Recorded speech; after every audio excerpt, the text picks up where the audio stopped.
हरे कृष्णा। वैशंपायन जी कहते हैं, जन्मेजय, महाबुद्धिमान राजा धृतराष्ट्र ने संजय के चले जाने के बाद द्वारपाल से कहा, मैं विदुर से मिलना चाहता हूँ, उन्हें शीघ्र बुला लाओ। धृतराष्ट्र का भेजा हुआ वह दूत जाकर विदुर महाराज से बोला, महामते, हमारे स्वामी राजा धृतराष्ट्र आपसे मिलना चाहते हैं।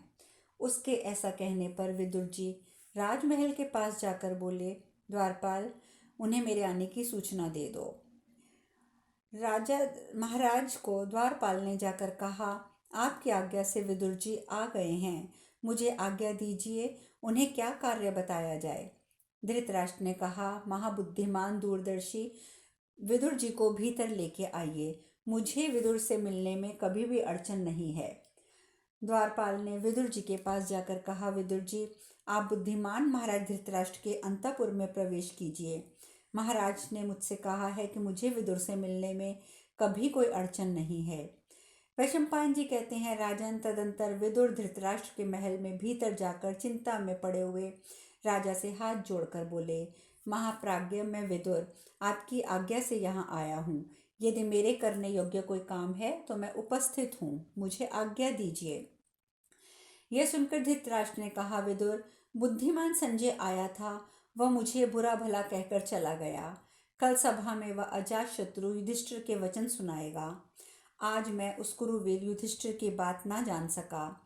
यही मेरे अंगों को जला रहा है और इसी ने मुझे अभी तक जगा रखा है।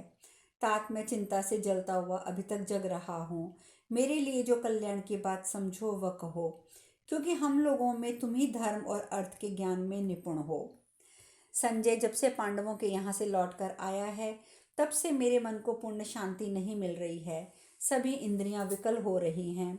कल वह क्या कहेगा, इसी बात की मुझे इस समय बड़ी चिंता हो रही है।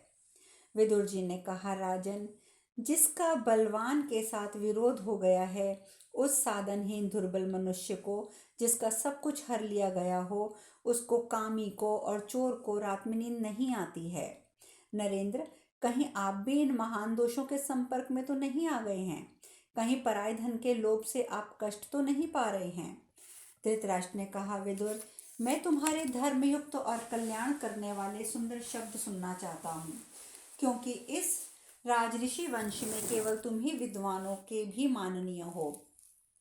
विदुर जी ने कहा, महाराज धृतराष्ट्र, श्रेष्ठ लक्षणों से संपन्न राजा युधिष्ठिर तीनों लोकों के स्वामी हो सकते हैं।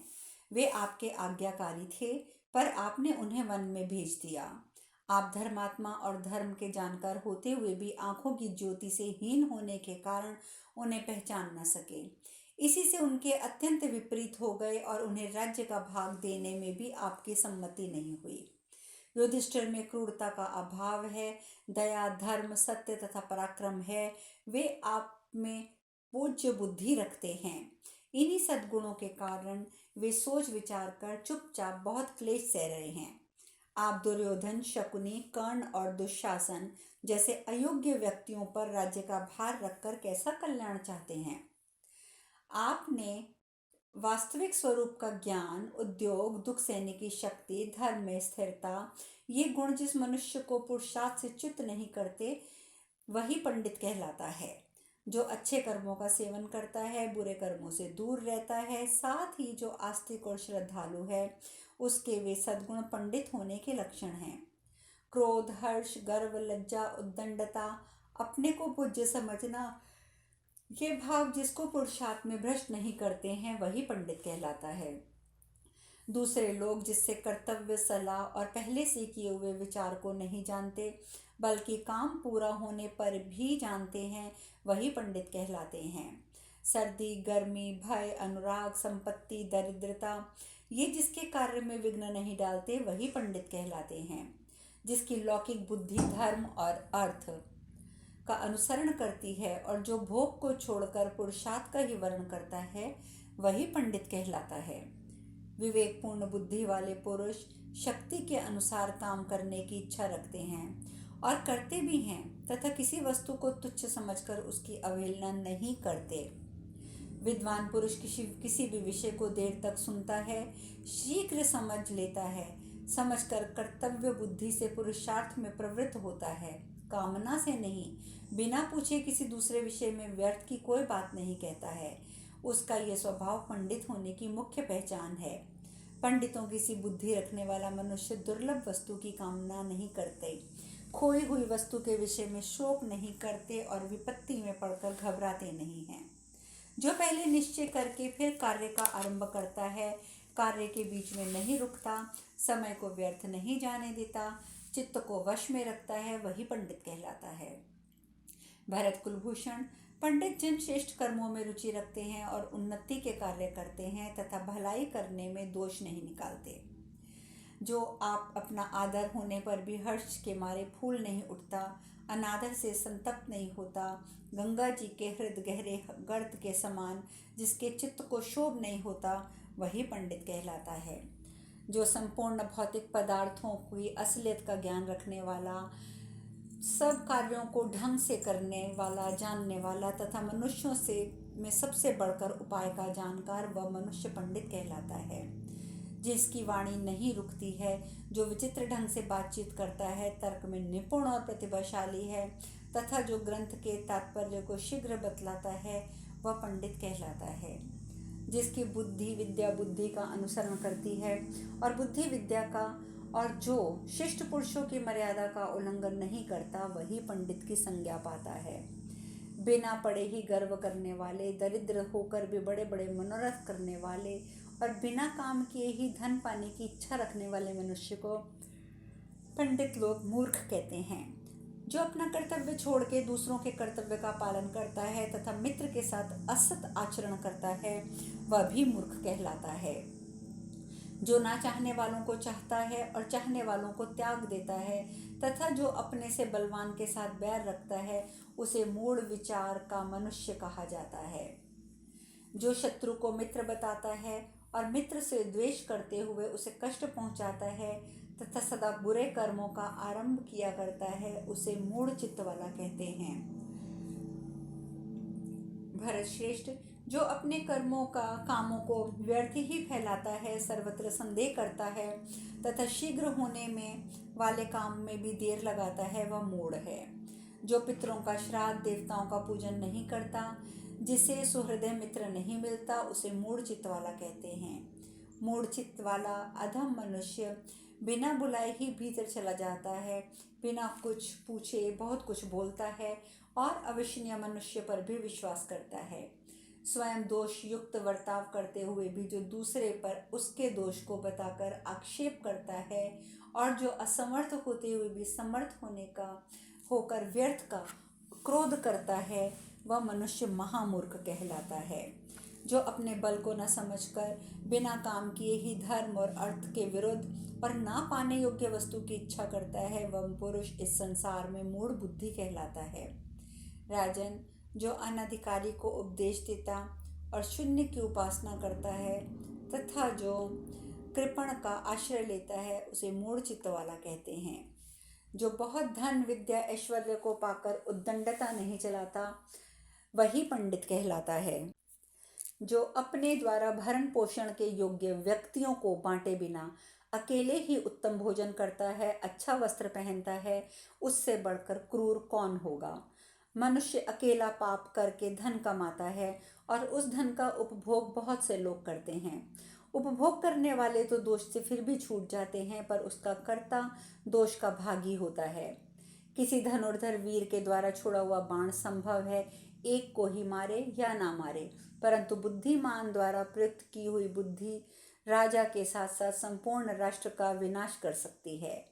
एक बुद्धि के दो कर्तव्य और अकर्तव्य का निश्चय करके चार अर्थात साम दाम भेद दंड से तीन यानी कि शत्रु मित्र और उदासीन को वश में कीजिए।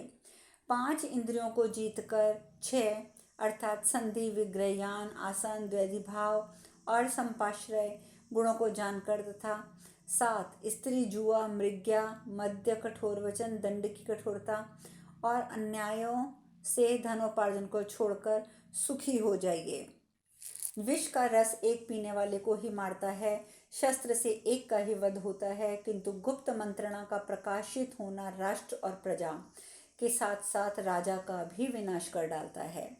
अकेले स्वादिष्ट भोजन ना करें, अकेले किसी विषय पर निश्चय ना करें, अकेला रास्ता ना चलें। बहुत से लोग सोए हों तो उनमें अकेले ना जागते रहें। राजन, जैसे समुद्र के पार जाने के लिए नाव ही एकमात्र साधन है, उसी प्रकार स्वर्ग जाने के लिए एकमात्र सोपान है सत्य, दूसरा नहीं। किंतु आप इसे नहीं समझ रहे हैं।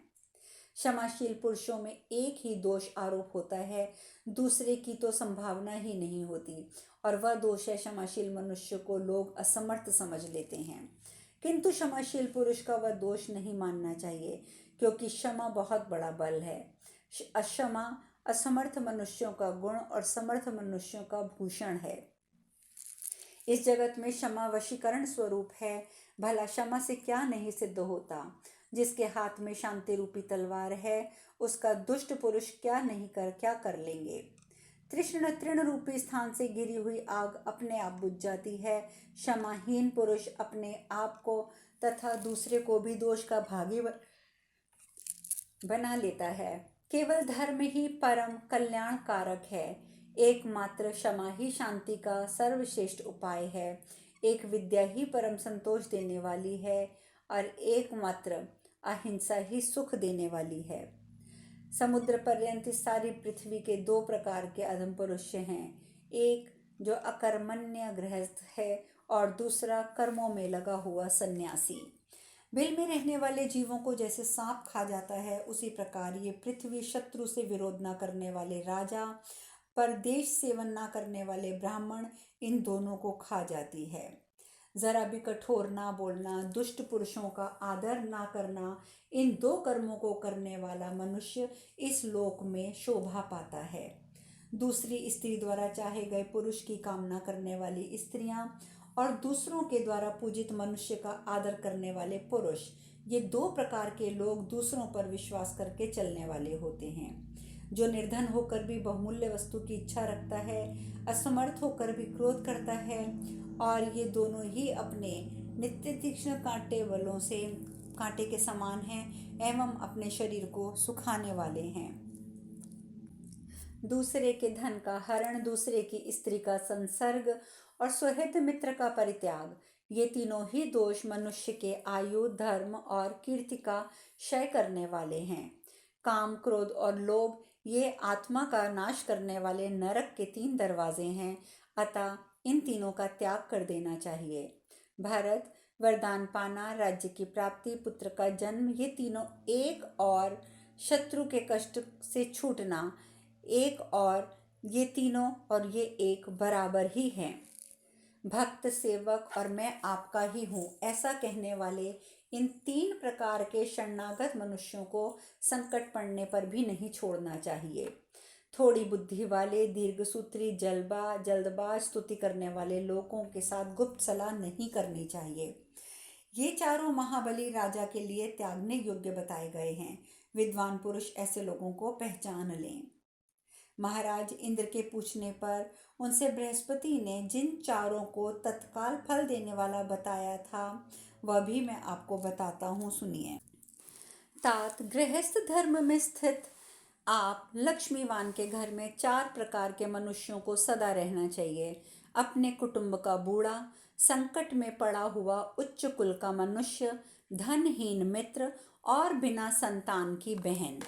महाराज, इंद्र के पूछने पर उनसे बृहस्पति जी ने चारों को तत्काल फल देने वाला बताया है, उन्हें भी सुनिए। भक्त, सेवक, इनकी बात अब मैं नहीं करता। देवताओं का संकल्प, बुद्धिमानों का प्रभाव, विद्वानों की नम्रता, और पापियों का विनाश, 4 कर्म भय को दूर करने वाले हैं, किंतु वे ही यदि ठीक तरह से संपादित ना हो तो भय प्रदान करते हैं। वे कर्म हैं आदर के साथ अग्निहोत्र, आदर पूर्वक मौन का पालन, आदर पूर्वक स्वाध्याय, और आदर के साथ यज्ञ का अनुष्ठान। भरत श्रेष्ठ, पिता, माता, अग्नि, आत्मा, गुरु, मनुष्य को इन 5 अग्नियों की बड़े यत्न से सेवा करनी चाहिए। देवता, पितर, मनुष्य, सन्यासी और अतिथि, इन 5 की पूजा करने वाला मनुष्य शुद्ध यश को प्राप्त करता है। राजन, आप जहाँ जहाँ जाएंगे वहाँ वहाँ के मित्र, शत्रु, उदासीन, आश्रय देने वाले और आश्रय पाने वाले, ये 5 आपके पीछे लगे रहेंगे। 5 ज्ञान इंद्रियों वाले पुरुष की यदि एक भी इंद्रिय छिद्र अर्थात दोष युक्त हो जाए तो उससे उसकी बुद्धि इस प्रकार बाहर निकल जाती है जैसे मशक के छेद से पानी।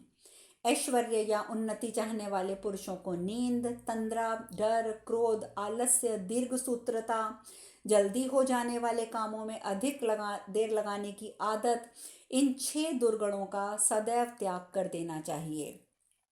उपदेश न देने वाला आचार्य, मंत्रोच्चारण न करने वाला होता, रक्षा करने में असमर्थ राजा, कटु वचन बोलने वाली स्त्री, ग्राम में रहने की इच्छा वाले ग्वाले और वन में रहने की इच्छा वाले नाई, इन 6 को उसी भांति छोड़ दें जैसे समुद्र की सैर करने वाला मनुष्य छिद्र युक्त नाव का परित्याग कर देता है। मनुष्य को कभी भी सत्य, दान, कर्मण्यता, अनुसूया, गुणों में दोष दिखाने की प्रवृत्ति का अभाव, क्षमा और धैर्य, इन 6 गुणों का त्याग नहीं करना चाहिए। राजन, धन की प्राप्ति, नित्य निरोग रहना, स्त्री का अनुकूल तथा प्रियवादिनी होना, पुत्र का आज्ञा के अंदर रहना और धन पैदा कराने वाली विद्या का ज्ञान, ये 6 बातें ही इस मनुष्य लोक में सुखदायिनी होती हैं।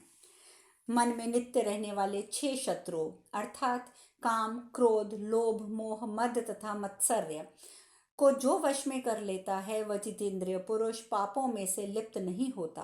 फिर उससे उत्पन्न होने वाले अनर्थों से युक्त होने की तो बात ही क्या है। निम्नांकित 6 प्रकार के मनुष्य 6 प्रकार के लोगों से अपनी जीविका चलाते हैं, 7वें की उपलब्धि नहीं होती। चोर असावधान पुरुष से, वैद्य रोगी से, कामों मत स्त्री कामियों से, पुरोहित यजमानों से, राजा झगड़ने वालों से तथा विद्वान पुरुष मूर्खों से अपनी जीविका चलाते हैं। मुहूर्त भर भी देख रेख ना करने से गौ सेवा, खेती, स्त्री विद्या, शूद्रों से मेल, ये चीजें नष्ट हो जाती हैं। अब शेष कथा कल। हरे कृष्णा, हरे कृष्णा, हरे कृष्णा।